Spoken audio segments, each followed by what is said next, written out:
श्री निम्बार्क श्री हरिवास। धर्माध्यर्थ चतुष्टयं विजयताम किम तद व्रथा वार्तया सैकांतेश्वर भक्ति योग पदवी त्वारोपिता मूर्धनि यो वृंदावन सिमनी क्वश्चन घनाश्चर्य किशोरी मणि तत्कैंकर्य रसामृतादिह परम चित्तेन में रोचते। आचार्य बार बार आज्ञा प्रदान कर रहे हैं, यदि आपके हृदय में इस प्रकार से तीव्र लालसा न हुई तो प्रिया प्राप्ति में समय लग जाएगा। बोले साधक की आराध्या निकुंज विहारिणी है। इस पथ पे चलने वालों की जो आराध्या है बोले निकुंज विहारिणी है। तो अब साधक का क्या कर्तव्य है? बोले उनको अपने तन मन प्राण समर्पण कर दो। तन भी अन्यत्र न जाए, मन भी अन्यत्र न जाए और उनके चरणों पे बोले अपने प्राण न्योछावर कर दो। एकमात्र साधक का कर्तव्य ही यही है, क्योंकि आपको जो दासोत्सव मिला, आपका उनका जो दासी भाव का संबंध है, बोले उसमें आपको दासी भाव के संबंध में आपको अपने तन मन प्राण अर्पण करना ही आपका कर्तव्य बनता है। बोले आप अब अनुराग पथ पे चल रहे हैं और अनुराग पथ पर चलने वालों के लिए विधि निषेध कतई लागू नहीं होते, कि जो अनुरागी जन है वो तो अपने अनुराग के अनुसार ही चलते हैं, इसलिए विधि निषेध का त्याग कर दिया। बोले कैसे कर दिया? बोले जैसे भूखे को नहीं बताना पड़ता कि भीख मांगो और खाओ, वो भूख ही उसको मंगवा के खवा देती है। वो त्याग नहीं करता, वो अनुराग ही उसको त्याग करवा देता है। तो जैसे भूखे को कोई विधान नहीं होता है, उसको प्राण संकट में उसको अपने किसी भी प्रकार से भोजन मिले और प्राणों को बचाना है, बोले वैसे ही अनुरागियों के लिए कोई विधान नहीं है। जैसे जैसे अनुरागी जन चलते हैं, जो ठाकुर जी के अनुरागी जन जैसे जैसे चलते हैं, बोले शास्त्र उनके पीछे रहते हैं और उस मार्ग का अनुमोदन करते हैं कि यही सत्य है, यही सत्य है। बोले इसीलिए विधि निषेध की आवश्यकता नहीं है। उदाहरण दे रहे हैं, देखो इश्क न जाने जात कुजात, नींद न जाने टूटी खाट, भूख न जाने झूठे बात, प्यास न जाने धोबी गाट। बोले यहां भी देख लो, बोले जो इश्क करते हैं बोले वो जात कुजात नहीं देखते। जब नींद आ रही उसमें ये नहीं देखा जाता सुंदर बिछोना है कि पलंग है, क्या है। बैठे बैठे नींद आ जाएगी, खड़े खड़े नींद आ जाएगी, धरती पे लेटे लेटे कांटों में भी नींद आ जाएगी। और जब अत्यंत भूखा हो, प्राण निकल रहे हो, तो ये नहीं देखता है भात सच्चा है, ये भात जो चावल है जो सच्चा है कि झूठा है, कैसे, उसको मिलना चाहिए। और जब अत्यंत प्यास लग रही हो तो ये नहीं देखता कि कौन सा घाट है, धोबी का घाट पे पानी पिए कि न पिए, कि ऐसे जो है, बोले वो चीज नहीं देखते हैं। ये सब विधि निषेध सब छूट जाते हैं। बोले ऐसे जो ठाकुर जी के अनुरागी जन हैं, उनके लिए विधि निषेध अनुरागी जनों के पीछे रह जाते हैं। जो अनुरागी उन विधि निषेधों से आगे बढ़ चुका है, तो उनके लिए ये कोई नियम लागू नहीं होते। पर प्रश्न उठता है, चलो अनुरागी जन विधि निषेध को त्याग कर दिया और वो अनुराग पथ पे चल रहे हैं, लेकिन जिनमें अभी अनुराग उदय नहीं हुआ, अनुराग जनी है नहीं है, तो उनको क्या करना चाहिए? तो कह रहे जिस साधक में अनुराग नहीं है तो उसको अनुरागियों के पथ पे चलना चाहिए। जैसे अनुरागी जन चल रहे हैं ऐसे ही आप चलोगे, जब भी तो आप में अनुराग उदय होगा। ऐसे नहीं कि भाई हमें तो अनुरागी नहीं है, हमें तो यही नहीं है, तो हम इन सबको छोड़ के फिर क्या करेंगे। वो कह रहे यदि आप अनुरागी जन नहीं हैं, आप में अनुराग नहीं उदय हुआ है और आप प्रियाचरणों की प्राप्ति करना चाहते हैं, तो जिस पथ पे अनुरागी जन चल रहे हैं बोले उसी पथ पर आप भी चलो। क्योंकि शास्त्र उन अनुरागी जनों का मार्ग का अनुगामी बनकर उनका अनुमोदन कर रहा है कि यही सत्य मार्ग है, यही सत्य मार्ग है, जैसे ही अनुरागी जन चल रहे हैं। तो इसलिए बोले साधक को भी उन्हीं अनुरागी जन मार्ग पे चलना चाहिए। बोले शास्त्र भी उनका अनुरागी और अनुगामी बनकर बोले बता रहा है साधक को कि यह पथ निर्मल है, अति सुंदर है, तुम भी इसी पथ पे चलो। इसलिए तो शास्त्र पीछे रह गए और उसका अनुमोदन करते हैं कि स्वच्छ और निर्मल मार्ग एकमात्र यही है जो अनुरागी जन चल रहे हैं। बोले जात रति से लेकर अनुराग आदि की सीढ़ियां चढ़कर परिपक्व अवस्था में जब साधक पहुंचता है तो उस समय साधक की यह स्थिति होती है कि भूलो भोजन नींद सब सुख केवल उसे प्रेम ही नचावे। बोले बिल्कुल भूल गया कि उसको भूख भी है, कि प्यास भी है, कि सर्दी भी लग रही है, कि गर्मी भी लग रही है। बोले किसी का भान नहीं, जो 3-3 4 दिन तक उसी ध्यानावस्था में बैठे रहते हैं। बोले अंतिम में उसकी ये स्थिति होती है। जब जात रति से रह के वो आगे बढ़ा और एक एक सीढ़ी करके आगे चलता गया, तब उसकी वास्तव में उसकी वो स्थिति हो गई। तो फिर वो क्या करता है? बोले जैसे उनका अनुराग, जैसे उनका प्रेम उसको नाच नचावे, ऐसे वो नाचता रहता है। अब सोचो वस्तु कितनी अलौकिक है, कितनी उच्चतम है, और जब अपने ओर देखो तो कह रहे हम कितने अयोग्य हैं। जो अत्यंत ही अनुरागी जन होगा उसके हृदय में बार बार यही विचार आएगा कि इतनी अलौकिक, अद्भुत, इतनी उत्कृष्टतम वस्तु और मैं इतना अयोग्य। तो छिन छिन में वृत्ति उदय होगी, क्योंकि अनुराग का स्वरूप ही ऐसे है। छिन छिन में इस बात को बार बार सोचेगा, कहाँ हमारी स्वामी जी और कहाँ हम। क्यों बार बार जब अपनी अयोग्यता जब दिखे कि हम इसके योग्य नहीं है, तो अयोग्यता का स्फुरण होने से क्या होता है कि आपके हृदय में अकुलाहट होगी। तो फिर कैसे मिलेंगे हम, कैसे योग्य बनेंगे, हमें कैसे स्वामी जी कृपा करेगी। ये आपके हृदय में तड़फन उठेगी और रोम रोम से इच्छा जागृत होगी कि हम कब योग्य बनेंगे, कब हमें स्वामी जी दर्शन देंगे। क्योंकि वो अनुरागी जन है, जब तक उसको देख नहीं ले तब तक अनुरागी को रहा नहीं जाता। और आचार्य चरण बता रहे हैं कि देखो जो वस्तु हम देखना चाहते हैं, क्या देखना चाहते हैं? प्रिया को। आप प्रिया के दर्शन करना चाहते हैं। बोले प्रियाजू को जब आप देखना चाहते हैं तो प्रियाजू सर्वव्यापक नहीं है। कहते तो सब में वही रूप देखो, एक औरत कह रहे नहीं वो सर्वव्यापक नहीं है।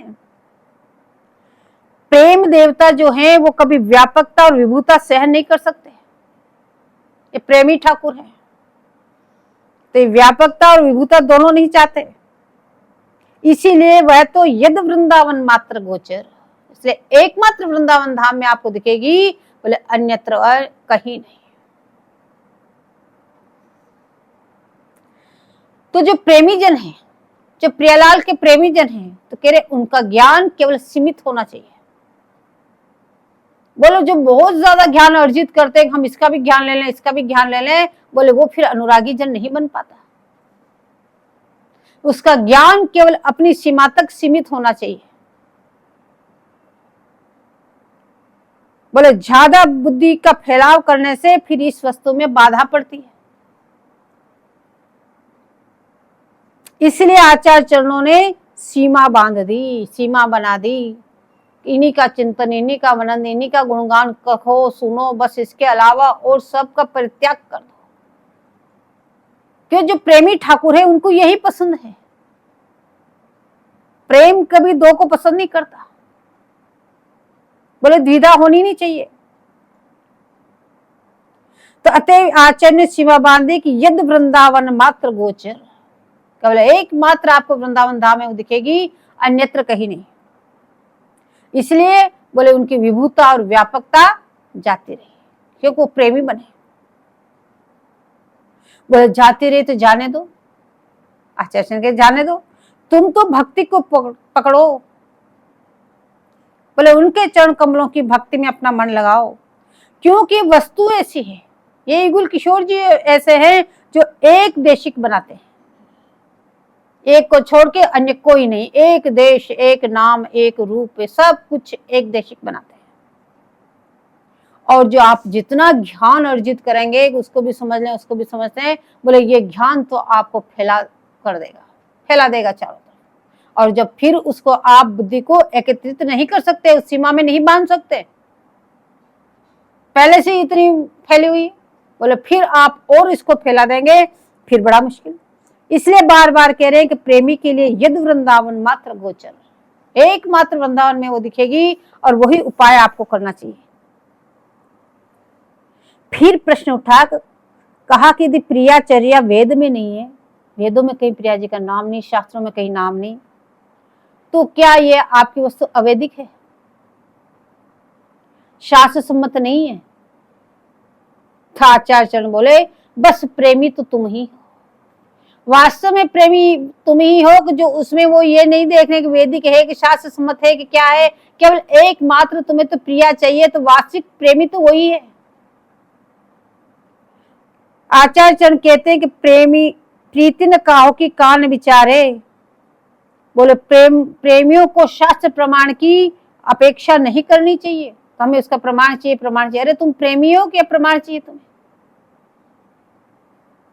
तो प्रीति न काहो की कान विचारे, शास्त्र वेद भगवान काहो का भय नहीं करते हैं प्रेमी जन।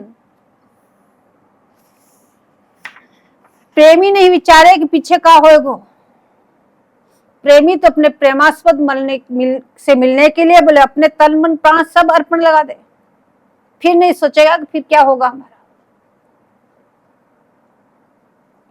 फिर वो ये भी नहीं सोचेगा हमारा मन मार्ग में लग रहा है कि कुमार्ग में, ये कौन सा मार्ग है। वो तो अपने एकमात्र प्रेमी से मिलना चाहता है।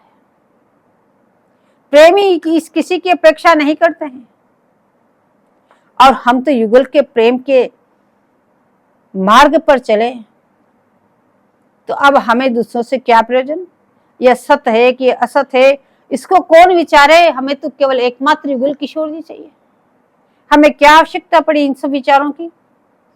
बोले व्यर्थ में समय खराब करना, इन चीजों की तरफ ध्यान देना, बोले व्यर्थ में अपना समय बर्बाद करना। बोले देखो उदाहरण दे दे के समझा रहे हैं कि देखो सावन की नदी सागर के सन्मुख जाती है, तो उसमें गांव शहर जब बाढ़ आती है तो सबको बहा के समुद्र में ले जाके मिला देती है।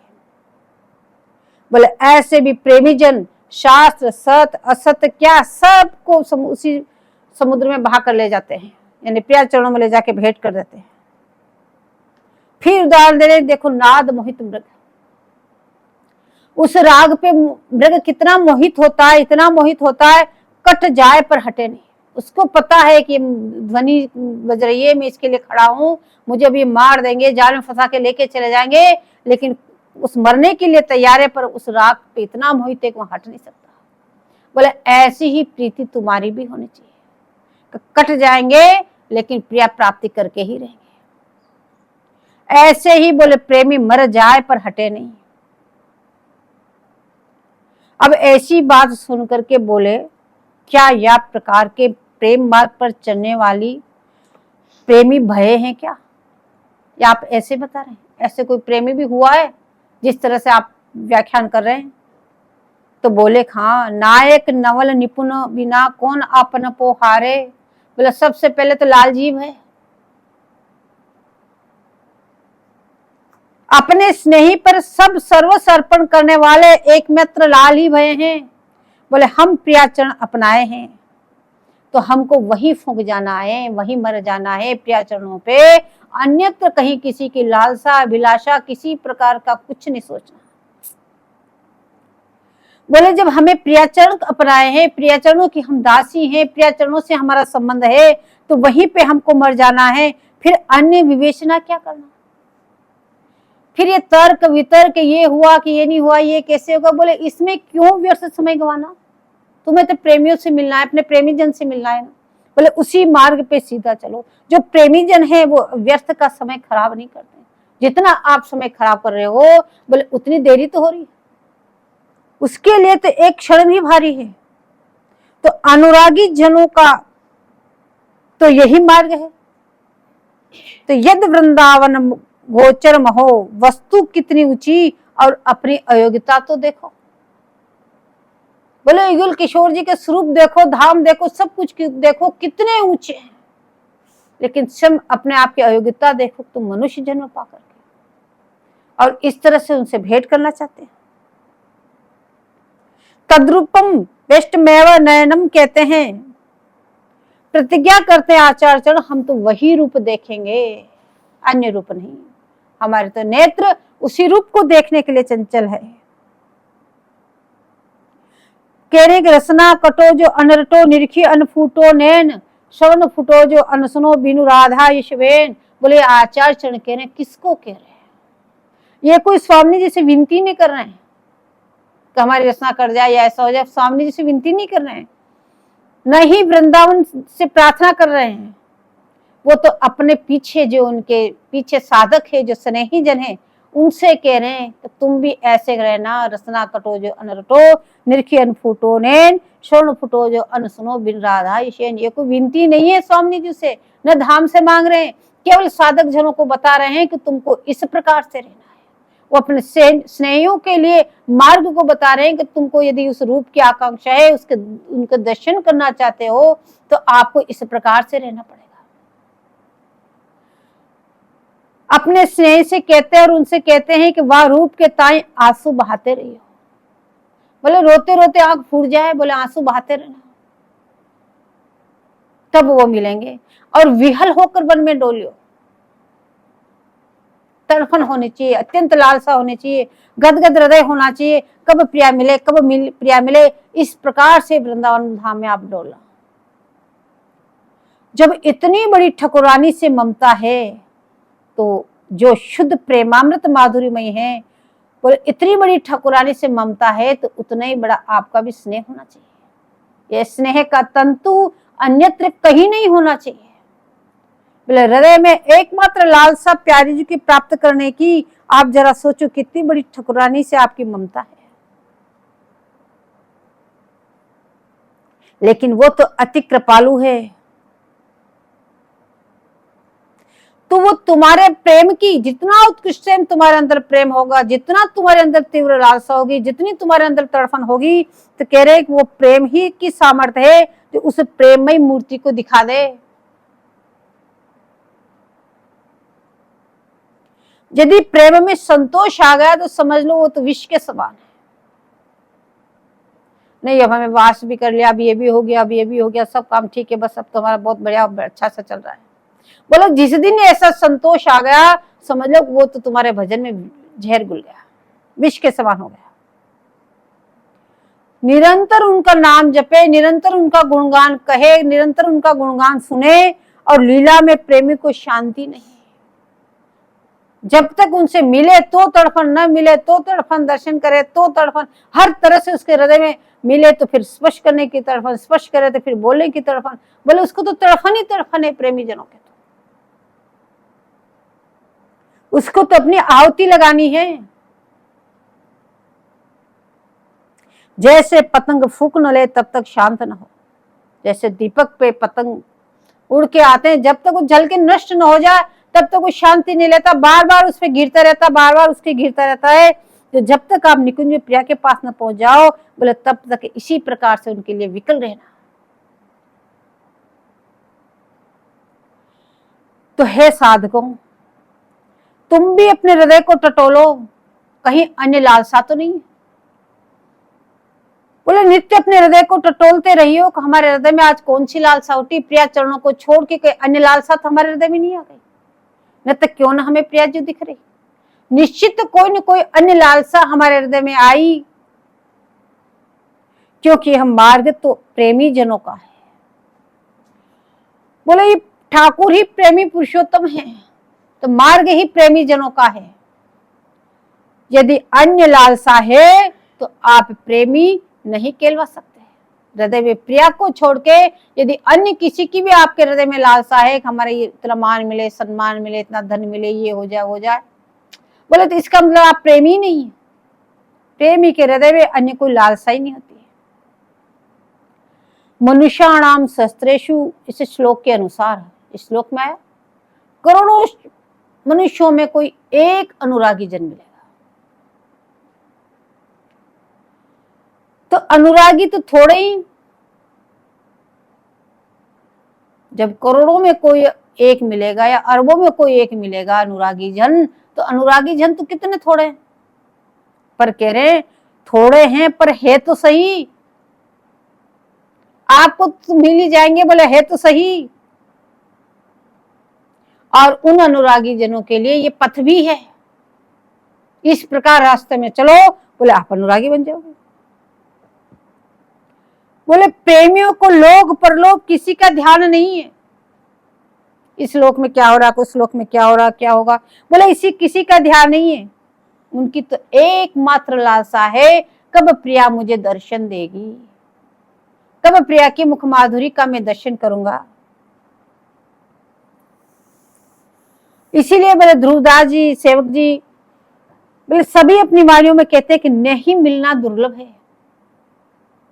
बोले सब कुछ आपको संसार में मिल जाएगा, लेकिन ऐसे प्रिय प्रीतम के अनुरागी जन मिलना बोले बहुत ही दुर्लभ है। क्यों? क्योंकि जगत के जीव 4 चीज के अंतर्गत हैं। जगत के जीव बोले 4 चीजों के अंतर्गत रहते हैं। 4 वासना सबके हृदय में है, अर्थ धर्म काम मोक्ष, ये चतुष्टय बोले सबके हृदय में है। इन 4 से परे निकुंज उपासना है। बोले इन 4 को सब निकल के आगे बढ़े तब निकुंज उपासना है।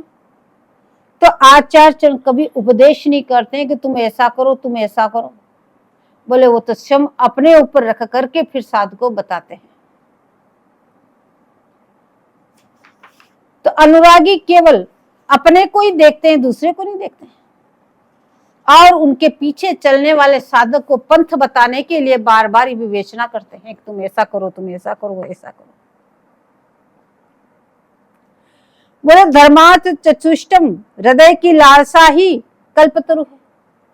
आप कितने भजन करो, पूजा करो, पाठ करो, आप कितने सब कुछ करो, लेकिन पुष्टि किसकी हो रही? जो जिसकी आपके हृदय में लालसा है। तो लालसा ही आपका कल्प वृक्ष हो गया। जो आप लालसा करें तो उससे आपको वही मिलेगा। तो लालसा तो कल्पतरु है। और हम अन्य वस्तुएं भी चाहें और प्रिया के दर्शन भी चाहे तो कह रहे ऐसा तो त्रिकाल में भी नहीं हो सकता। जब तक लालसा की अनंता, एकमात्र प्रिया के चरणों की अनंता ना हो, तब तक ऐसा कभी भी नहीं हो सकता कि आपको प्रिया दर्शन दे दे। बोले वो तो अंतर्यामी है। हृदय के भीतर की बात को वो जानते हैं कि इनके अंदर क्या चल रहा है। जब वो सच्चे हृदय से जान लेंगे अब एकमात्र मुझे छोड़ के इनको कुछ नहीं चाहिए, तब ही वो दर्शन देगी। जब वे जान लेगी कि इनके हृदय में अन्य लालसा है ही नहीं, अन्य लालसाओं से हृदय शून्य हो गया है, कह रहे तब दर्शन दे देगी। अब जीव को तो अर्थ धर्म काम मोक्ष चाहिए। जीव तो उसमें लगा हुआ है और आज से नहीं, जन्म जन्मांतर से लगा हुआ है, उसका अभ्यास ऐसी। प्राय अर्थ की तो सबको ही जरूरत है। कैसे ज्यादा से ज्यादा पैसा आ जाए, ऐसे हो जाती है करें, ऐसा आ जाती है करें। जब अर्थ की लालसा और अर्थ की पूर्ति हो गई तो वह पूरी होने पर काम वासना जाग गई। अब तो ये इतना अच्छा होना चाहिए, इतना अच्छा होना चाहिए, ये भी इतना चाहिए, वस्तु भी चाहिए, वो वस्तु, फिर काम वासना जग गई उसके। बाद में यशर्थ धर्म सेवनम, बड़े उदार इस नाम को पाने के लिए, अरे बड़े उदार, बड़े दाता, बहुत सेवा करते हैं। इस नाम को पाने के लिए धर्म तप तीर्थ में सब कार्य करें और इस नाम को पाने के लिए धर्म का भी सेवन करें और तीर्थों का भी सेवन करें। बोले ऐसे क्वचित है जो अर्थ धर्म को छोड़ केवल मोक्ष चाहते हैं। बोले संसार में इतने लोग हैं, उनमें से क्वचित बहुत थोड़े लोग हैं जिन्होंने अर्थ और धर्म को त्याग करके केवल मोक्ष की कामना करते हैं। बहुत थोड़े, सबको अर्थ और धर्म सबको चाहिए। क्यों? धर्माचरण नहीं करेंगे तो अर्थ आएगा नहीं, अर्थ चाहिए तो वो धर्माचरण करेंगे, धर्माचरण करेंगे तो उनका नाम होगा। इसलिए बोले अर्थ और धर्म तो सबको चाहिए, लेकिन उसमें बहुत थोड़े लोग आपको मिलेंगे जो मोक्ष चाहते हैं। लेकिन इन चारों में भी प्रेम कहां? बोले प्रेम तो एक निराली वस्तु है। इनको तो अंत में अपनी यही वस्तु के अनुकूल ही वस्तु मिलेगी, जो वो चाह रहे हैं वही मिलेगी। धर्म अच्छी तरह करने से अर्थ की प्राप्ति होगी। अच्छी तरह से धर्माचरण करोगे तो आपको सुख भोग होगा, ज्यादा स्वर्ग मिल जाएगा। अतः आचार्य बोले धर्माष्ट चतुष्टम विजयते, बोले तुम्हारी जय हो, विजय हो। हम आपको दूर से ही प्रणाम करते हैं। अगर इन चीजों में जीव गया, अर्थ अर्जन करो, फिर धर्माचरण करो, और फिर बोले फिर तो जीव बस डूब गया, फिर वो वहां से निकल नहीं सकता। अगर इसमें बह गया तो बह गया। अरे ये फिर बनाई क्यों ठाकुर जी ने? जीव को बहाने के लिए बनाए धर्माशिष्ट, जब इसमें बह जाता है तो कह रहे हैं अरे इनको तो ठाकुर जी ने सृष्टि की हेतु बनाए हैं, ठाकुर जी को प्राप्ति करने के लिए नहीं बनाए, सृष्टि को चलाने के लिए बनाए। इसलिए हम इनकी जय जयकार करते हैं, धर्माशिष्ट की जय हो जय हो, जहां है वहां सुशोभित रहो, वहां पे खूब फलो फलो। क्यों? हमको इनसे कोई द्वेष थोड़ी ना, हम द्वेष थोड़ी करते हैं, पर हमको इनसे कोई प्रयोजन नहीं है, इसलिए हम इस प्रकार से चल रहे हैं और साधकों को बता रहे हैं अनुरागी जन तुमको भी इनसे कोई प्रयोजन नहीं है। बाकी जहाँ पे वो है वो खूब फले फूले, खूब अच्छी तरह से रहे, उनको भी ठाकुर जी ने बनाया और सृष्टि के हेतु बनाए, और हमको तो सृष्टि से कोई प्रयोजन नहीं, हमको तो अब प्रियाचरणों से प्रयोजन है, इसलिए हमको इन चीजों से कोई मतलब नहीं। बोले हमारे मार्ग में तो ये चारों वस्तु पर्वत है, बोले अर्थ धर्म काम मोक्ष, ये चारों वस्तु हमारे मार्ग के लिए तो पर्वत है। पर्वत मार्ग को ही रोक देगा, रास्ते में पर्वत खड़ा हो जाए कैसे आगे बढ़ोगे? बोले हमारे लिए तो ये पर्वत है। और जो हम धर्मादि की विवेचना कर रहे हैं, बोले ऐसे पर्वत है तो बार बार इनका नाम ही क्यों ले रहे हैं, क्यों बार बार इनकी चर्चाएं आ रही है? तो कह रहे हैं कि इसलिए विवेचना करते हैं जो केवल अर्थ धर्म काम में वासना को हृदय से मिटाना चाहते हैं, तो इस बात को अच्छी तरह से समझ रहे हैं। जब उनको पता ही नहीं होगा कि ये वासना ठाकुर जी को नहीं मिलने देगी तो कैसे हटाएंगे? इसलिए इनका हम वर्णन कर रहे हैं। यदि ऐसी वासनाएं आपके हृदय में है तो उनको हटा देनी चाहिए। जैसे कि मोक्ष वालों को भी, जो मोक्ष चाहते हैं, उनके लिए भी बताया है कि वासना रहित हृदय चाहिए, तब उसको मोक्ष की प्राप्ति होगी। तो यहां तो आपको प्रिया की प्राप्ति करनी है। जैसे लय विक्षेप कषाय आदि वस्तु भक्ति की बाधक है, सत असत वासना छोड़ हृदय में प्रिया दर्शन की वासना होनी चाहिए। जितनी भी सत वासना है, असत वासना है, जो सृष्टि के ये सारे कार्य असत है, सत्य अनन्य भगवत उपासना है, बोले इन सब की वासना हृदय से छोड़कर एकमात्र प्रिया दर्शन की वासना होनी चाहिए कि प्रिया को छोड़ के मुझे और कुछ नहीं चाहिए। बोले वासना रहित हो जाए तो, बोले निर्वासना हृदय तो भक्ति के लिए बिल्कुल अयोग्य है। अगर तुम्हारे हृदय में वासना ही नहीं होगी किसी प्रकार की तो बिल्कुल भक्ति नहीं कर सकते। क्योंकि जब वासना अगर आपके हृदय में होगी तो उस वासना को मोड़ा जा सकता है, और तुम्हारे हृदय में वासना ही नहीं है तो किसको मोड़ेंगे? तो वासना तो है, लेकिन प्रियादर्शन की वासना कैसे उदय हो? दूसरी तो अब न चाहने पे ही उदय हो जाती है, बार बार उनको ठुकराने पे भी फिर उदय हो जाती है, लेकिन प्रियादर्शनों की वासना हमारे हृदय में कैसे उदय हो? बोले ये वासना तो केवल प्रिया, हरि, गुरु और संतों की कृपा से हृदय में उदय होती है। कितने जप तपादिक से नहीं होती है। कितने जप कर लो, कितनी तपस्या कर लो, कितने कुछ कर लो, बोले उससे ये नहीं, ये तो प्रियालाल और हरि गुरु संतन की कृपा से ही बोले आपके हृदय में वासना उदय हो सकती है, अन्यथा नहीं। और जो धर्मादिक है ये आपके मार्ग के राहु है। बोले राहु आते सब काम बिगड़ जाते हैं, तो कह रहे ये तो तुम्हारे लिए राहु है, राहु लग गया समझ लो भक्ति में। तो चारों में से किसी ने भी ग्रस लिया तो बस डूब गए। ये चारों में से किसी एक का भी आपको लोभ आ गया, अर्थ धर्म काम मोक्ष, तो समझ लो डसना का मतलब उनसे पकड़ लिए गए आप। किसी के लिए भी वासना जागृत हो गई तो समझ लो कि आप डूब गए। एक बार रूप गोसाई जी एक कारिका लिख रहे थे। कारिका में लिखा उन्होंने, भुक्ति मुक्ति स्पृहा यावद पिशाची हृदय वर्तते तखत भक्ति सुख श्याम कथम योदय भवेत। उस कारिका को पहले वैसे कलम शाई से लिखते थे, फिर उसको धूप में सुखाते थे शाई को, तो लिखकर सूखने के लिए धूप में रख दी। बोले इतने में वहां वल्लभाचार्य जी आ गए। उन्होंने इस श्लोक को पढ़ा कि ये क्या लिखा, तो हठात इसे पढ़कर बोले कि बोले महाराज, मोक्ष को आपने पिशाचनी कैसे कह दी? कि भुक्ति मुक्ति स्प्राह यावद पिशाची, आपने उसको पिशाचनी कैसे लिख दिया मोक्ष को? बोले क्यों? क्योंकि आपका तो सिद्धांत है त्रणादपि सुनीचे न तरोरपि सहिष्णुना अमानी मान नदी नाम संकीर्तन सदा है, जो मान योग्य नहीं है उसको भी मान दो, आप इसको पिशाची लिख रहे हो।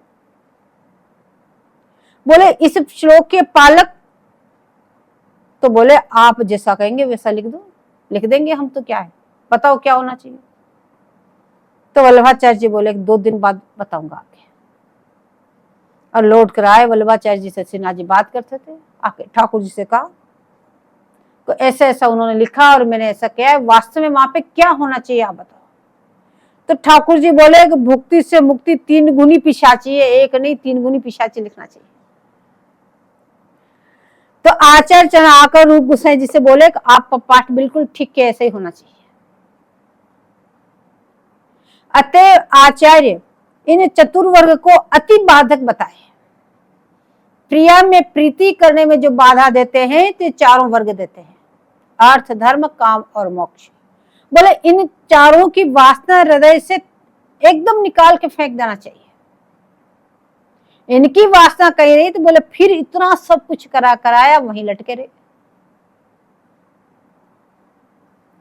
बोले मोक्षाभिलाष प्रदान केतव है, बोले मोक्ष की अभिलाषा भी बोले सबसे बड़ी आपके मार्ग की रुकावट है, उसकी लालसा भी मत करना, क्योंकि काम आदि से भी भयंकर है।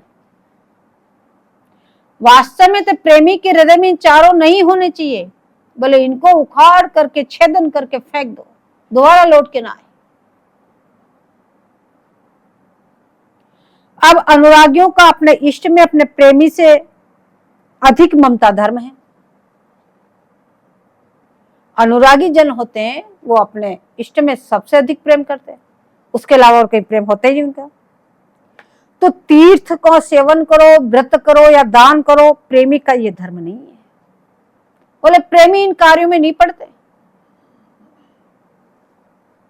क्यों? क्योंकि वो प्रिया के उपासक हैं, प्रिया के दास हैं, और प्रिया के उपासकों के दासों के दास हैं, इसलिए वो दास धर्म निभाते हैं। इन वर्ग चीजों में वो नहीं पड़ते। बोले ननाक पृष्ठम वृत्तासुर अनुरागी जन था, उसकी जो विल्सन थी, ठाकुरलाल को लाड़ लड़ाने की जो विल्सन थी उसकी, वो अनुरागी जनों की थी। इसलिए उसने सब कुछ बोले कि ये कुछ नहीं चाहिए प्रभु, अब मैं जहां भी रहूं एकमात्र आपकी स्मृति मुझे बनी रहे।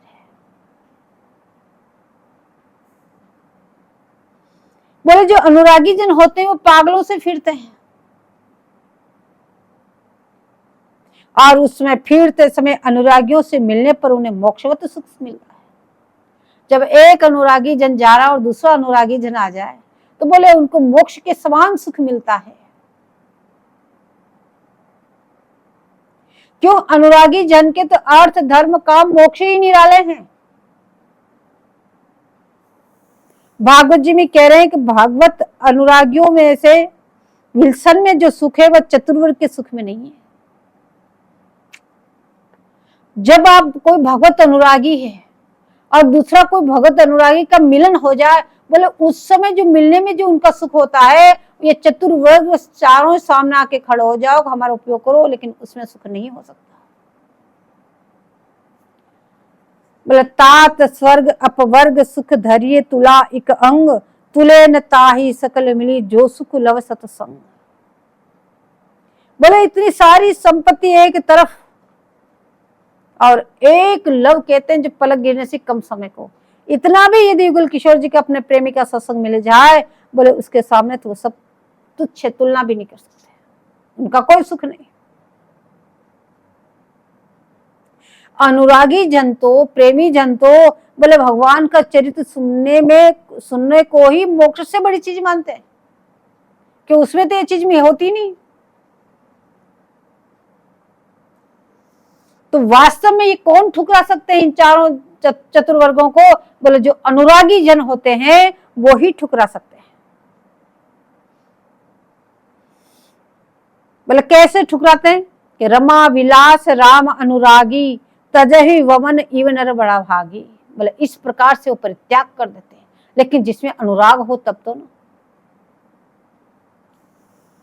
बोले अनुरागी जन थे भरतलाल जी, नंदीग्राम में बसे,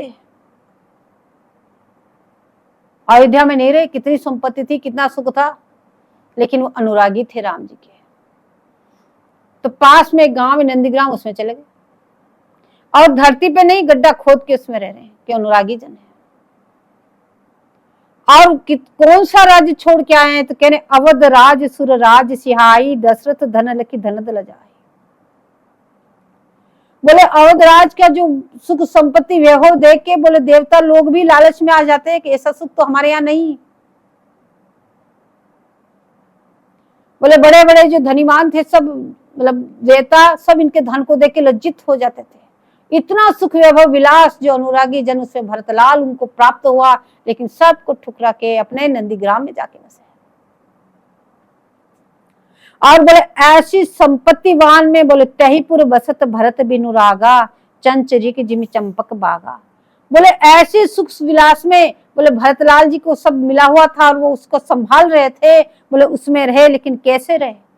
जैसे चंपे के बाग में भौरा रहता है। बोले चंपे के बाग में भौरा जमीन में गड्ढा करके उसमें अपनी नाक घुसा लेता है कि चंपे के फूल की खुशबू मुझे ना आ जाए। बोले इस तरह से भरतलाल जी रहते थे। तो कह रहे हैं कि प्रिया प्रेमी के हृदय में वासना ये प्रेमी के लक्षण है ही नहीं।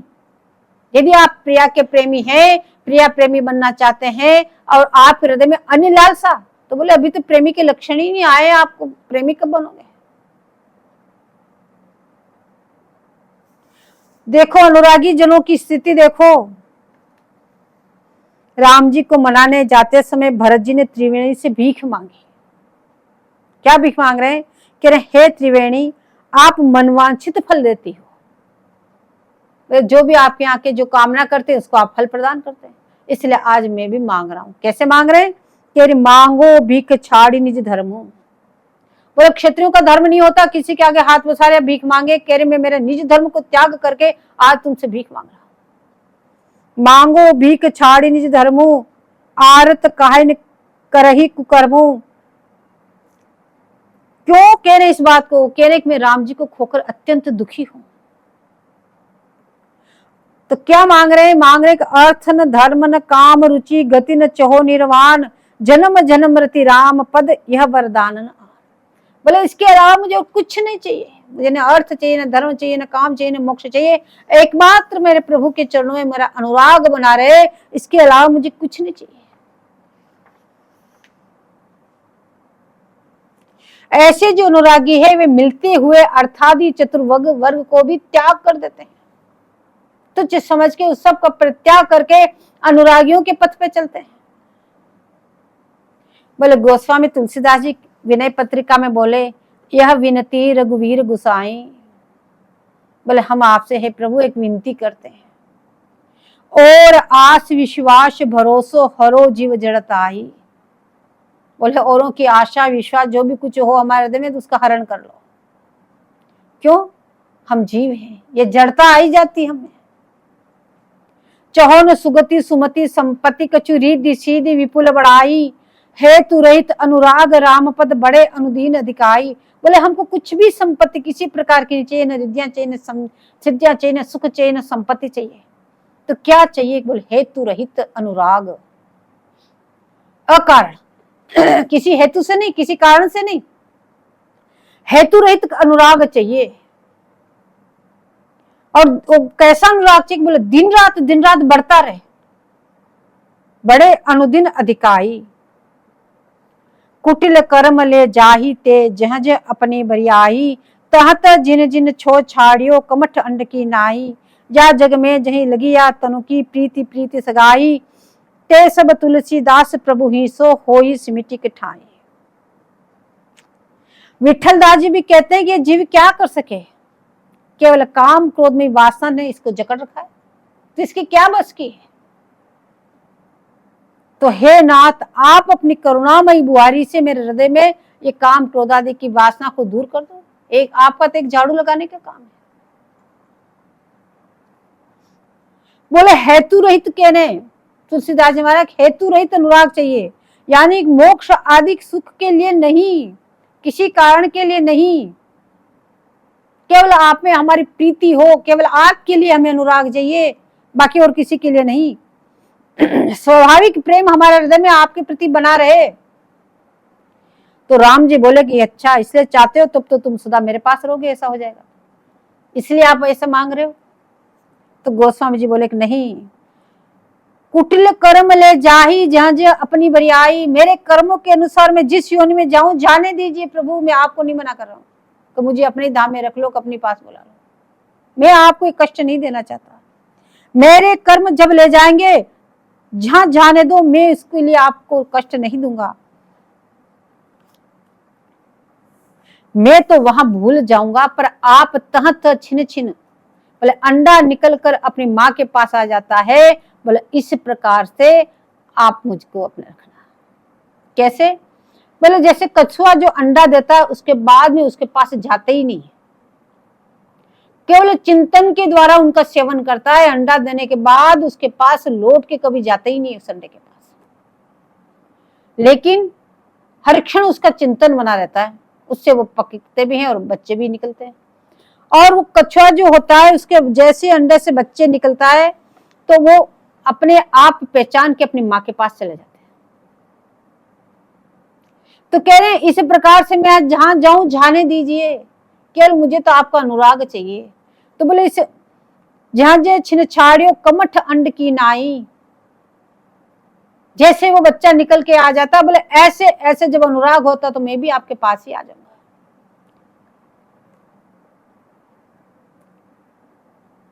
प्यारी देव जी कहते हैं सहस्र सयाने एक मत, बोलो जितने ही रसिकाचार्य सबका एकमात्र अनुराग उदय हो प्रिया चरणों। ध्रुवदास जी कहते राधा वल्लभ लाडले चरण कृपाल उदार, बोले तुम मेरी दशा को जानते हो प्रभु, मैं जीव हूं, मैं तो माया में पढ़कर आपको भूला, पर आप मुझे मत भूल जाइए। हो तो भूलियो औरते तुम जिन्हें देखो विसार, मैं तो इस माया में ग्रस्त होकर आपको भूल गया, लेकिन प्रभु आप मुझे मत भूल जाना, मेरे सब नाते सिमट कर केवल आपसे हो जाए। यानी वो लालसा की अनंता बता रहे हैं, जितने मेरे संबंधी हैं, जितने जो सब सिमट जाए और मैं आपके अलावा किसी को जानू नहीं। तो अनुरागी जनियों के हृदय में एकमात्र ऐसी लालसा होनी चाहिए। इसलिए आचार्य चरण बार बार आपको आज्ञा प्रदान कर रहे हैं कि तुम धर्माधिक की चर्चा छोड़ दो।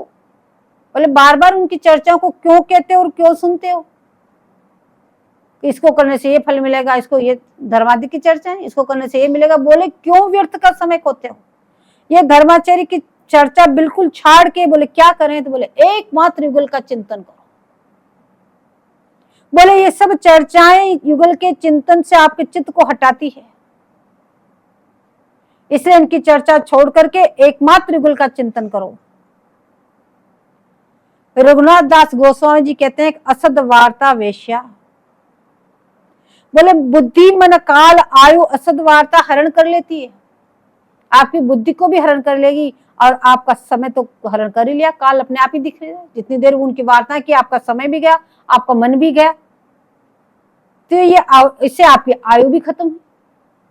क्यों? उन समय में आपने भजन नहीं किया, उस असद वार्ता में आप लगे रहे, तो आपकी आयु भी नष्ट हुई। तो ये असद वार्ता जो ये सब आपकी इस आयु को हरण कर लेती है, और फिर ऐसे भी नहीं कि वार्ताएं आपको आगे जाके साथ देगी। इनमें देखो नेक भी त्रुटि हुई तो उल्टा फल देती है। कह रहे हैं फिर पीछे आपको त्याग भी कर देगी, कुछ हाथ नहीं लगने वाला। या आपने सही तरीके से कर भी दिया तो कितना जो कर्म किया आपने उसका फल मिला, इतनी तक आपके साथ रहेगी, फिर फल जो पुण्य नष्ट हुए फिर वो हुई। तो ये आपको त्याग भी देती है। न कुरु किल सर्वसहारणी, बोले और मुक्ति व्याघ्री न कुरुकिलम, बोले असद वार्ता वेश्या ये तो प्राण तो छोड़ देती है, चलो काल ये सब त्यागती है, पर व्याघ्री तो समस्त निगल जाती है, उसके तो प्राण भी नहीं छोड़ते, क्योंकि कामी पुरुषों को तो फिर भी प्रभु संभाल लेते हैं, क्योंकि जितना वो ऐसा था उसके हृदय में उतना ही तीव्र फिर अनुराग उदय होता है, उतनी ज्यादा उसको फिर ग्लानि होती है संसार से, और झट प्रभु के चरणों में अनन्य लालसा युक्त होकर फिर भजन करने लग जाता है, तो प्रभु उसको झट से संभाल लेते हैं। बोले देखो गजेंद्र की पुकार से ही गजेंद्र को संभाला, वो कैसे संत भेष में था कि निरंतर भजन करता था कि क्या करता, वो पूर्व जन्म की दास्ता के संबंध से प्रेरित होकर के पुकारा। क्यों पुकारा? पूर्व जन्म में वो दास भाव का संबंध था उसका ठाकुर जी, तो शाप वैसे तो गजग्रह बने, बाकी तो ठाकुर जी के दास थे, तो ठाकुर जी उस दास्ता के संबंध से गुरु छोड़कर भाग के आ गए। वो कोई त्यागी नहीं था, वो कोई ज्ञानी नहीं था, कैसा भी दास माया में डूबा हो पुकारते ही प्रभु आ जाते हैं। पर जहां स्वामी संबंधी नहीं, जहां तुमने स्वामी से संबंधी नहीं जोड़ा, तुम मुक्ति चाहने लगे, तो बोले मुक्ति व्याघ्र से तो निकल के जीव के पास ही क्या रह गया, अभी क्या बचा तुम्हारे पास। तो इन सब की कहने का तात्पर्य बार बार चर्चा करने से कोई फायदा नहीं, क्योंकि तुम्हारा मार्ग और है, तुम प्रिया चरणों की प्राप्ति करना चाहते हो।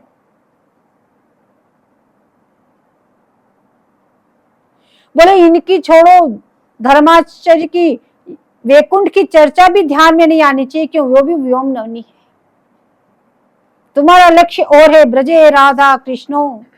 बोले इस तरह से चलते चलते कह रहे तो इनको भज, ये ही तुम्हें भक्ति प्रदान करेंगे, अन्य से तुम्हें न तो अनुराग मिलेगा, तो नहीं तुम्हारी इन सब से तुम्हारी भटकन हो जाएगी। जितना ये ज्ञान अर्जित करोगे बोले उतनी तुम्हारी भटकन बढ़ती जाएगी, फिर तुम्हारा एकाग्र चित्त नहीं हो सकता।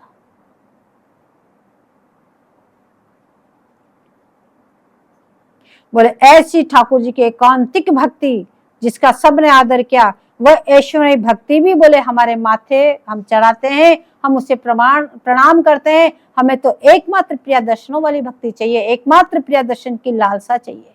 जय जय श्री हरिवार।